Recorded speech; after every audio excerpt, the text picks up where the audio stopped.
மெய்யாகவே கிறிஸ்துவாகிய உலக ரட்சகராய் இருக்கிறாராம். அவர் உலகத்துக்கே ரட்சகர்.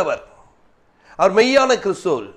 கவனிங்க, உன் சொல்லி நிமித்தம் அல்ல, நாங்கள் போய் பார்த்தோம், அவர்கிட்ட பேசணும். அவர் யாரா இருக்கிறார் தெரியுமா? இந்த உலகத்துக்கே அவர் கிறிஸ்துவாய் காணப்படுகிறார். இந்த உலகத்தை ரட்சிக்க வந்த ஒரு மனிதன். அப்போ உலகத்தில் வந்த எத்தனை மனிதர்கள் வந்திருந்தாலும் அவர்களை அவர் ரட்சிக்கக்கூடியவராய் இருக்கிறார். வேதத்தில் நீங்கள் பார்க்கலாம், அநேக இடங்கள்ல அநேக காரியங்களில் ரட்சகராய் வந்திருக்கிறார்கள்.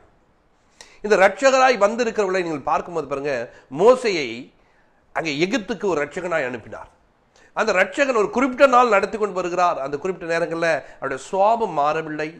அவர் ஏற்கனவே கோவப்பட்ட, திரும்ப கோவப்பட்டு என்ன பண்ணார், அந்த ரட்சகர் அந்த கண்மணிகிட்ட பேசின இடத்துல அடிச்சிடுவார். ஒரு சில இடங்களில் கோவப்பட்டுருவார்.